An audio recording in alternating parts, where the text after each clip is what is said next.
আল্লাহ বলছে কোরআনে নাকি বারবার, কুল আউযু বিরাব্বিন নাস, মালিকিন নাস, ইলাহিন নাস। আল্লাহ বলছে বারবার শুধু নাস, শুধু নাস, শুধু নাস। আপনি শোনেন মিয়া, আপনি শোনেন।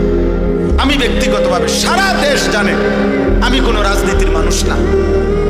আমার এই এলাকার মানুষও জানে আমি আজকে 10 বছর এই এলাকায়, আমি কোনো রাজনীতির মানুষ না। আমি রাজনীতির ভালো মন্দ বুঝিও না এতটা, কিন্তু আমি একটা রাজনীতির কোনো হিসাব বুঝি না। এটা নিয়ে দল টানাটানির বিষয় না, এটা দল টানাটানির বিষয় না। অন্য বাউল কি বলছে না বলছে তাদেরও ব্যাপার না, বাকিদের বিষয়ও না। এটা শিল্পীরা কি বলছে সেটা তাদেরও বিষয় না। কিন্তু এই বেঈমান আবুল সরকার নামে যেই বেঈমান, যেই মুশরিক আল্লাহকে বিদ্রুপ করেছে, এর ফাঁসি, এর ন্যায্য বিচার, এর রাষ্ট্রীয় বিচার বাংলার জমিনে হতেই হবে। এটা হতেই হবে।